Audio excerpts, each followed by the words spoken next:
Bugonia, the latest by auteur director Yorgos Lanthimos, his main current collaborator Emma or Emily Stone, written by Will Tracy, who wrote The Menu, based on the movie Save the Green Planet by director Zhang. And I liked it, which I wasn't super surprised by. I was also one of the people who liked Kinds of Kindness when a lot of other people didn't really like Kinds of Kindness. I can see why the movie might not work for some people. I know some people who really didn't like The Menu also didn't end up liking this one, even though they are different directors, but I did really enjoy The Menu, so I had a really good time with this. And I went into Bugonia with absolutely no expectations. I had no prior knowledge other than it involved a shaved-headed Emma Stone and Jesse Plemons, two of my favorite actors. For all I knew, this could have been an extended segment from Kinds of Kindness that just got away with them, so they turned it into a feature-length film.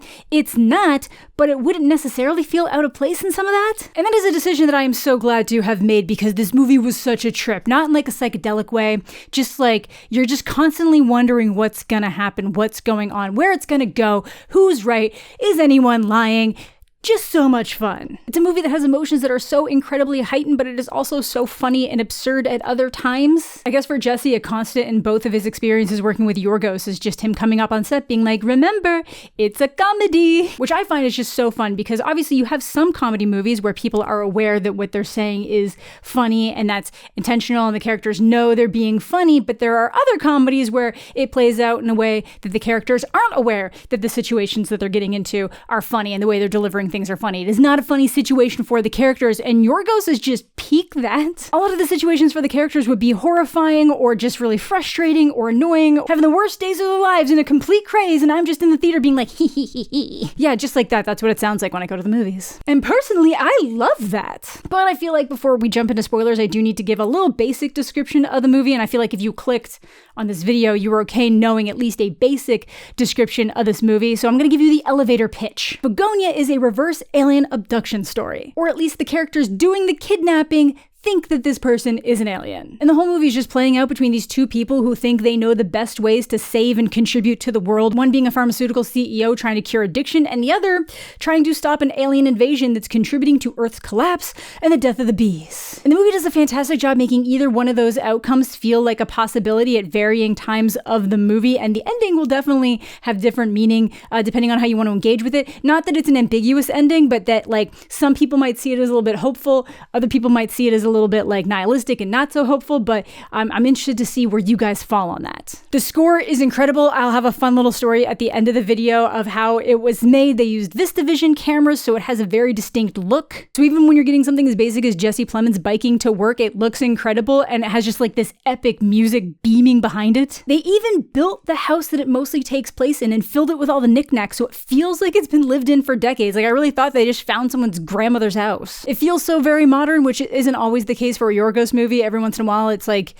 even if it is modern, but you just don't quite know what year it might be happening in. But this one feels like it is very rooted in now, and I suppose also very American. I know I'm Canadian, but we're all surrounded by the media and news coming out of those areas, and it fits. I know that writing the script was proposed to Will Tracy by Ari Aster, and it was written during COVID, and it absolutely helped express this isolation our main character experiences. And after watching the original Korean film, which I don't actually recommend doing before you do this, don't look into it at all or watch it. I didn't watch it until after I watched this movie.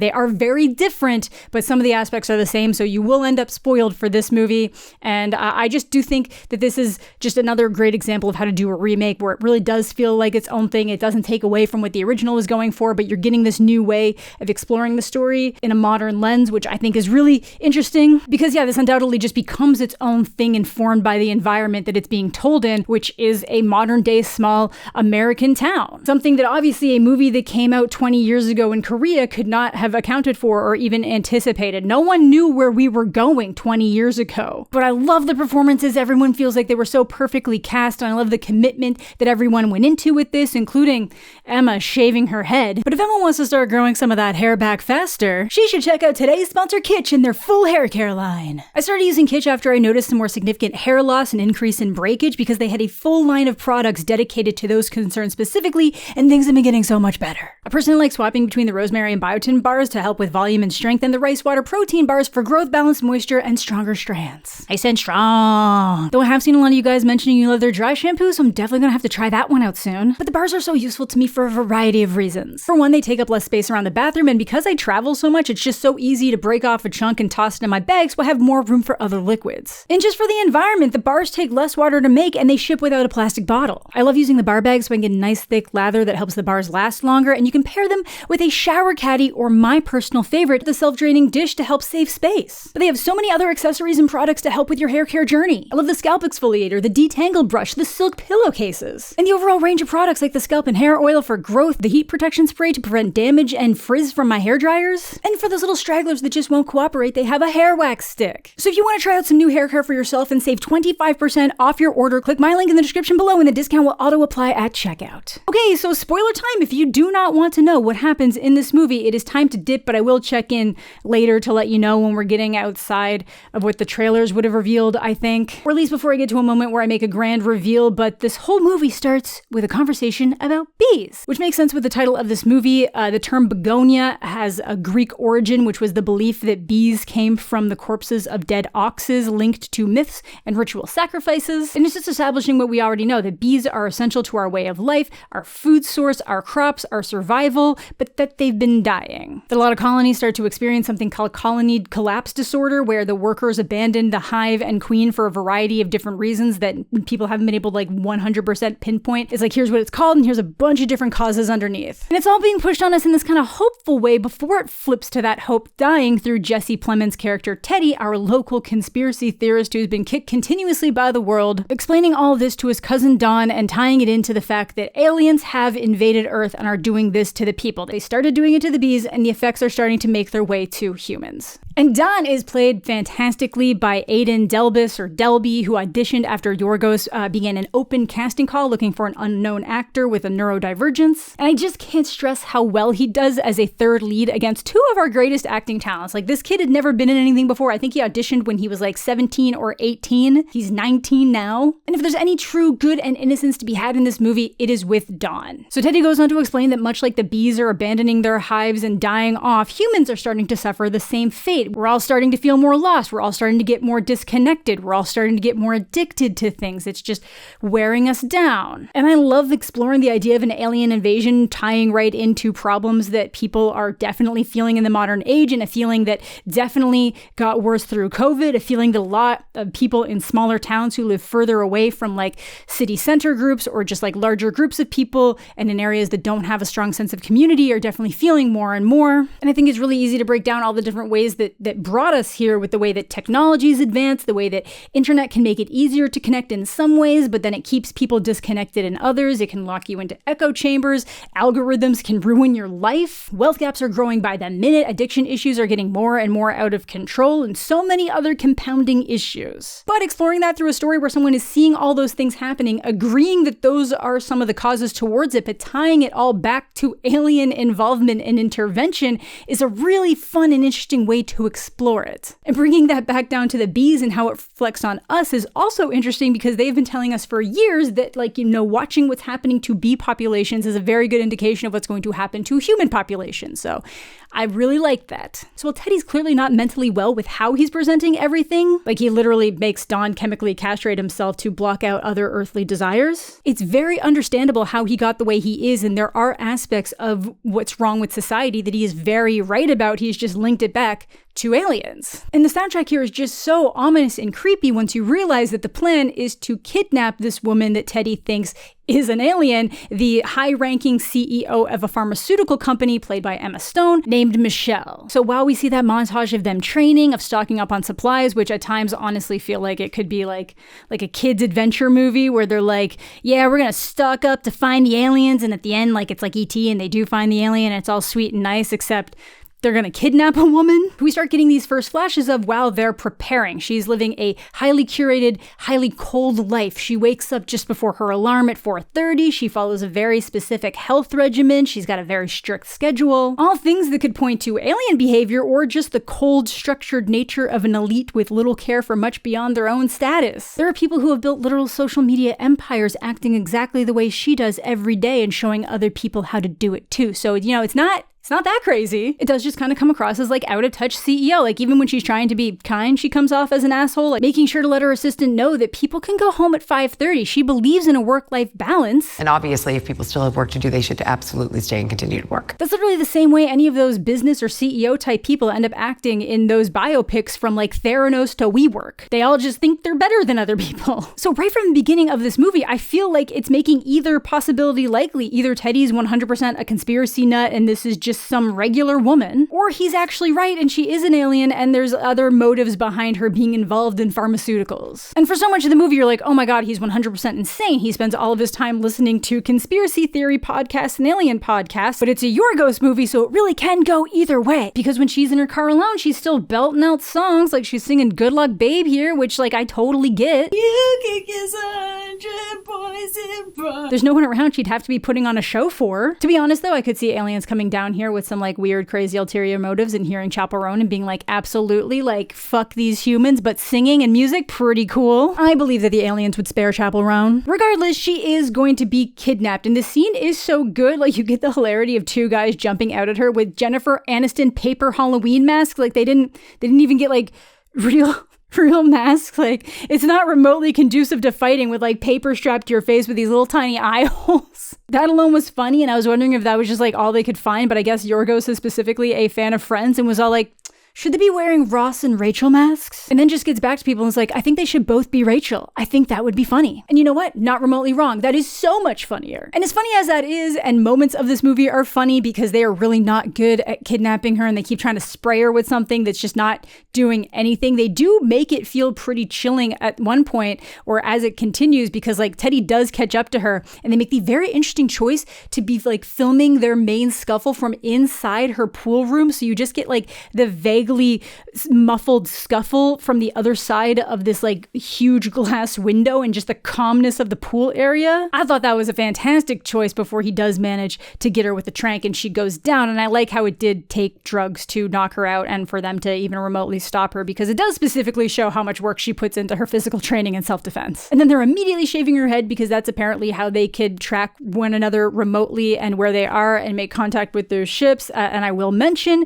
as you may have guessed from the chemical castration, nothing sexual is going to happen here, but they do end up lathering her up with an antihistamine lotion because that apparently also prevents them from making contact for help. All a very well thought out plan. And as I've seen some interviewers and people say, the shaved head feels very much like Falconetti's portrayal of Jeanne d'Arc, and as Yorgos puts it, also like Nosferatu, which again gives us our two options. Is Michelle this woman who's locked up, believed to be something that she isn't and condemned for it when she's just trying to help the world? Or is she this invading plague on Earth? If you haven't seen my Nosferatu video, you should definitely check that one out too. All that precaution though, and they still choose to burn her phone in their own backyard, meaning it's gonna ping closest to the cell tower near their home, which is still gonna send people around them. But I guess they're not really concerned about mortal security and cops and agents. They're worried about intergalactic interference. Now, once they get her down into the basement, Dawn is still like, are you sure this is an alien? And, they're not going to do any big reveal. It's just as he's explaining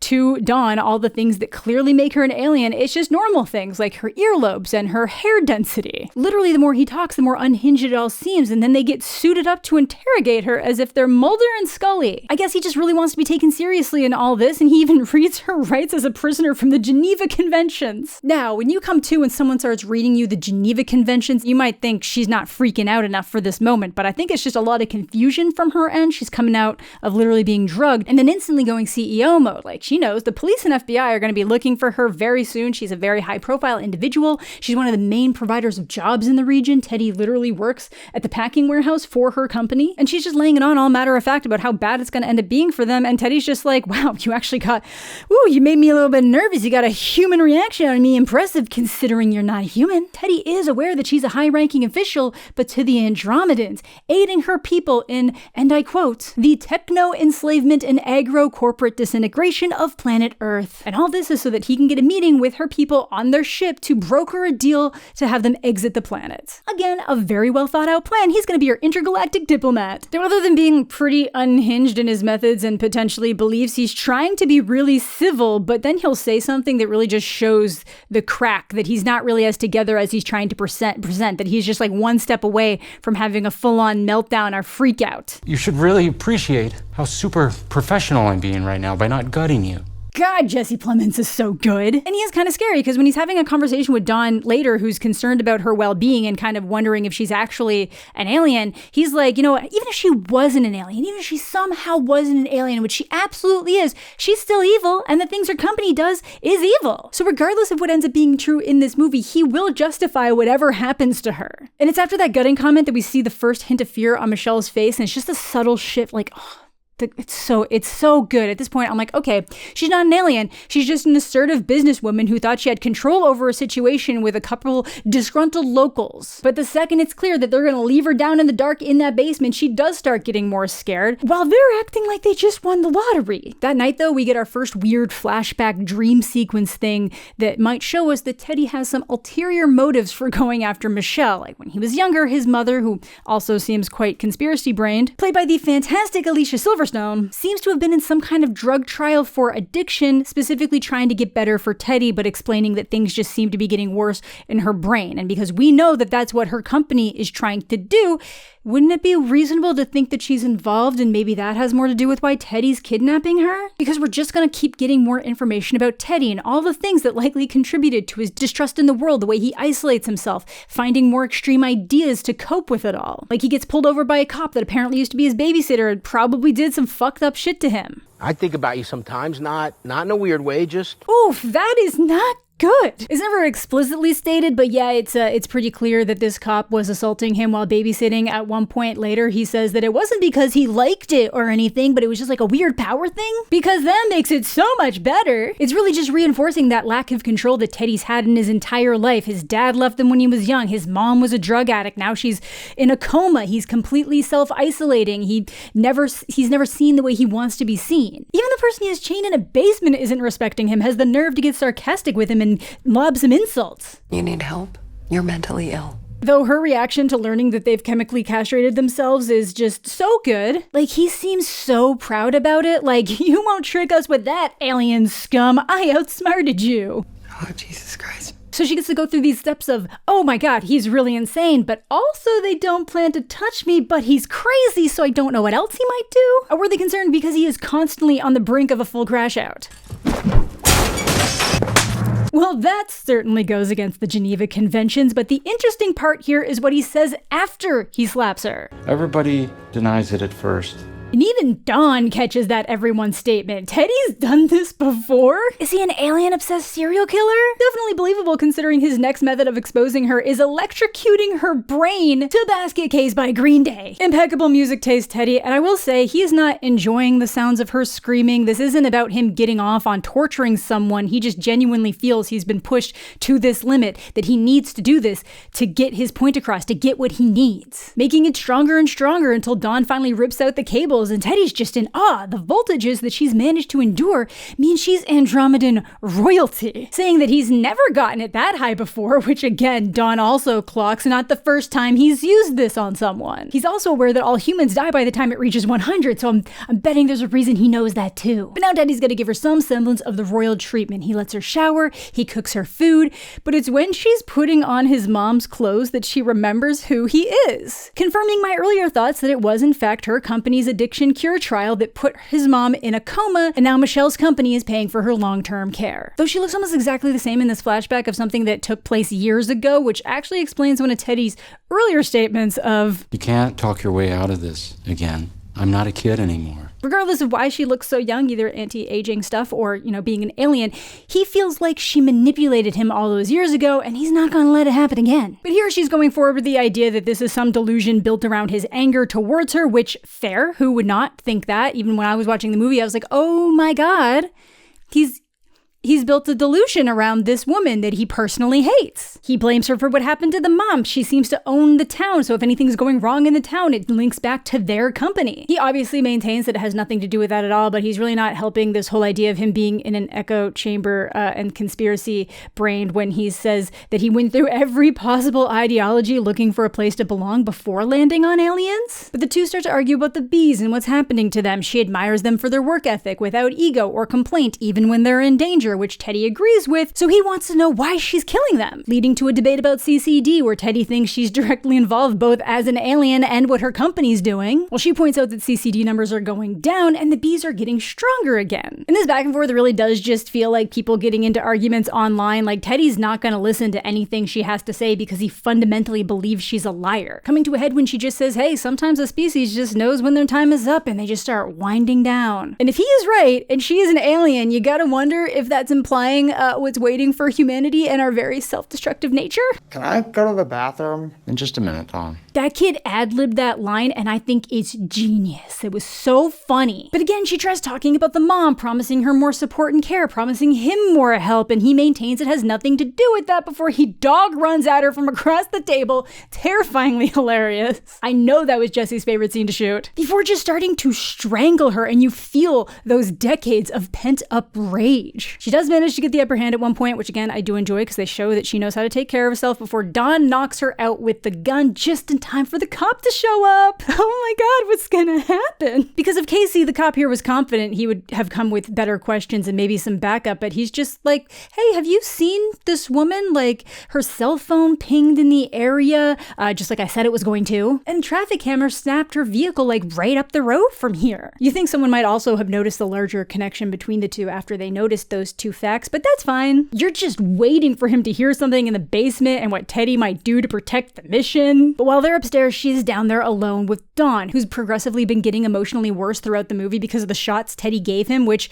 I didn't mention earlier. It was birth control. Like, he says the full scientific name, but it's like the Depot shot. So it's obviously completely messing with his hormones, and he's probably depressed as shit. And even with Teddy's plan to fix things, he seems done with Earth. He is genuinely disappointed that they won't be staying in space when the mission's done. So he tries to make her promise to take them with her if she is in fact an alien. And she says she will, but kind of leaves Teddy out of it because she keeps pointing out that, like, you know what, Teddy's probably about to be arrested, and he knows that's probably true and believes that Teddy's all he has left in the world. So when he says, Okay, I'm ready to leave, I got a little bit concerned. She still thinks that he's gonna let her go, but then he shoots himself. And that was so terribly tragic. Like, he didn't deserve that, and it is Teddy's fault. His obsession got the person he was supposed to be protecting killed, regardless of what Michelle was saying down there. Considering he's done it so many times before, I don't know why this was the time he decided he needed his cousin's help with it. But Dawn knew she was just lying to him to get freed. He didn't think he had a shot at a happy ending at this point, so he really felt like it was all over for him.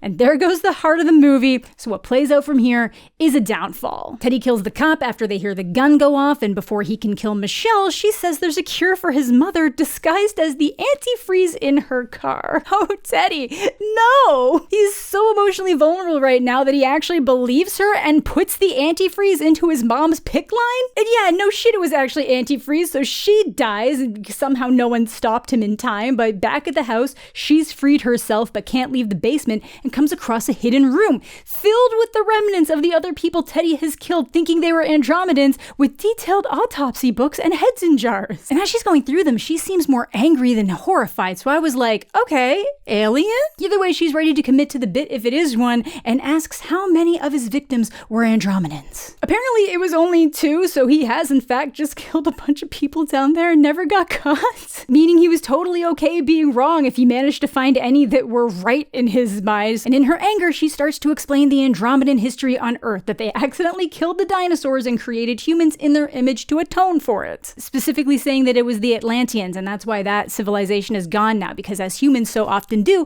we want it to be better and stronger. And in our attempts to create that, we got a lot more aggressive. So wars started. We got sent right back to the basics before evolution picked up in the remnants of those flawed humans to get to us. We're all mistakes, baby. And no matter how many times we're shown that we're just destroying ourselves throughout history, we just keep speedrunning our own collapse. But that they're still trying to help us. So she's telling the truth. Teddy's beliefs are somewhere in the middle. There are aliens, but they're here to try and fix that self-destruction gene inside us. A last hope for our society. It's like Luke getting to Vader believing that he killed his father just to find out that he was his father. So now they're gonna go talk to the Emperor together to get that information for Teddy to save the Earth. Yay.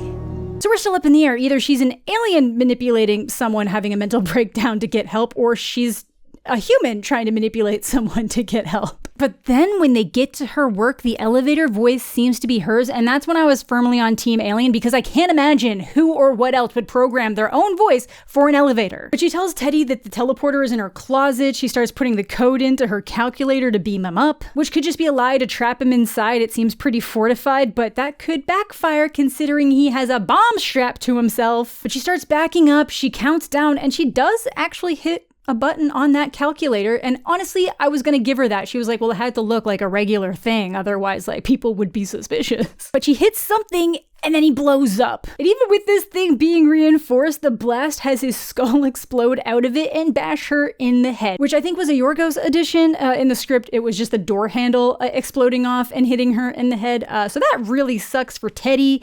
I get he's also a murderer though, so it does even out. I'm still not quite sure what caused the explosion. The EMTs are gonna say that it was either friction or his body heat. Obviously, when you make a bomb at home, they're pretty volatile. So like anything like that could have, you know, done some stuff. It also could have been her if she beamed him up or tried to beam him up. That might have just detonated him for their safety. And at this point, if there is any doubt that she's an alien, it dies when she jumps out of the back of the ambulance. It hobbles right back to that closet and beams herself up. I guess other than the aliens, he was also right about the lunar eclipse being the only time she could do that. So good job, Teddy. And I think it was a really interesting choice to have his conspiracy half confirmed, that he was right about the aliens but wrong about their intentions. Like, humans just really don't need help facilitating our downfall. Even if you consider the fact that they were actually doing some kind of testing on his mom with some alien tech to do more than cure addiction, that part wasn't a conspiracy. It was fact. Her company admitted that they did something to her that caused damage and they're paying the medical bills for it. That's just in the open. It just speaks to things that happen every day. Companies fucking people over and never really having to face any kind of accountability beyond some fines. And even for what he was right about, I think the areas he was wrong is so meaningful to remember, because like, we can all see patterns, we can believe things to be true, we can know some things to be true, but the conclusions and solutions built out of those things might not actually be helpful. Being right about something is a long way off being able to solve it. I think that's really where Teddy ends up getting lost. And other than some of her arrogance through here and genuinely believing she's better and knowing that humanity made her a worse person, she is apparently actually the Emperor, and she really did want to help people. The mercy towards humanity that she mentioned to Teddy, that was her choice. But now, because of everything he put her through and the experiments not really panning out, she thinks it's time for humanity to wind down. You sick ape. So in his attempts to save the Earth, Teddy actually doomed it, ending humanity as we know it, which she does seem genuinely sad about. So the movie just ends with a bunch of shots of dead people all around the world. I particularly enjoyed the shot of people that were dead around the dinosaur fossils, just the two great species wiped out alongside one another. But it was literally everybody all at the same time, whether you were on a ship, at a rave, if you were praying, people working, all set to Where Have All the Flowers Gone, which is so on the nose in a delightful way. But despite the death of humans, everything else remains. I do feel pretty bad for the house pets because they're probably pretty fucked, but it ends with a flurry of other life. The bees pollinating the flowers, so I guess Teddy at least succeeded in bringing them back better. Like some cosmic joke, all it took to save the bees was for him to accidentally end humanity. And I guess that's where you can find some hope that Earth will live on, that something else will thrive, and maybe we or something like us will crawl its way out of the ooze to try again. Maybe the Andromedans will try bringing life to the planet again, or they'll just leave it to whatever natural successors would have been. And maybe there won't be one. Maybe everything will just go on and live in its natural order, reclaiming the Earth from everything we've done to it. And I think this is where people can take some different interpretations depending on where you're at mentally. I know apparently Willem Dafoe thought it was a very hopeful end because the rest of life can thrive and there's another chance for life as a whole. That's definitely an upside. But for others, it's obviously a very bleak ending that just reinforces the idea that we're never gonna get it together as a species. And maybe that's true, but there's always a shot. There's always gonna be good people. We go through cycles and fighting for rights and changing standards. Like, we can pivot. Because chances are there probably aren't any aliens coming to save us, so we should probably figure out how to do it ourselves. Now, we know we've been hard on Teddy and maybe a little bit too easy on Michelle, but you kind of got to do that when you don't know if she's an alien yet. But I do feel being hard on him is pretty valid, but it's also important to remember he's a very tragic character. He was half right, but he became so singularly focused on that obsession that it became destructive, pushing him to close off the world and any of the real things happening in it. As much as he tried to blame it all on aliens, he's the one who chose to isolate. He's the one who looked everywhere but in himself for an ideology and a place to belong. There had to be an outside reason for the way he was feeling and the things that were happening in the world. But because of the world he lives in, it is very easy to understand why he'd do all that, why he'd believe all that, why he's so angry. He's not wrong to be questioning the system and criticizing the people on top, lobbying to keep everyone else down. But it's that anger and what he chose to do with it that doomed him and his cousin and the rest of the world he was trying to save. And then for Michelle, you can just say that they were acting a little bit too flippantly with trying to cure things and trying to fix things, because there was a little bit of disdain in her for what humanity was currently and just hoping that she could make it better. And again, at the end of the day, both Teddy and Michelle saw themselves as the hero, but they both caused the destruction. Man, I went on such a journey with this movie. It's funny, it's bleak, there's hope to be found if you're willing to see it. I like that they kept things up in the air until the end. I know that Emma Stone was really concerned about what that second time viewing experience would be like, what scrutinizing her might result in, but I still think it's great. I still think you can see the arguments on both sides. But I will say on the rewatch, I noticed that it was kind of interesting that they argue over the pronunciation of the word shibboleth, which is right in the script actually, and her pointing out he messed up feels like a tell that she's actually an alien. A shibboleth is basically just like something or action or word that lets you know someone's in a certain group. Like, think of the way that Fassbender holds up his fingers in the bar in Inglourious Basterds, that it immediately lets the Nazi know that he's not German. So on a rewatch, that alone felt like a hint. I don't know if it was, but it kind of felt like it. I think this whole thing ends up being a very interesting look at human nature and the way that people can just trap themselves in bubbles that will eventually get popped, and that it's easy to just completely write people off because of certain ideas, but there should always still be a degree of empathy. Otherwise, the fun fact about the score was that Yorgos wouldn't let Fendrix read the script beforehand and just gave him the 3 words bees, basement, and spaceship to work with, and then eventually told him that Emma was going to be bald. So he had to go away, write this epic score that then just gets worked into scenes of Jesse on a bike, and I love it so much. That's amazing. But yeah, that's pretty much Bugonia. Let me know if you got something else out of it that I haven't mentioned, what you liked, what you didn't like, but that is going to do it for today's video. Thank you all so much for watching. Thanks as always to my Patreon supporters and YouTube channel members. Subscribe to the channel if you're new, leave a like on the video if you're into that kind of thing, and all my other social medias listed down below if you want to check those out. I hope you're all having a fantastic day. I'm mostly okay, and we'll catch you all later.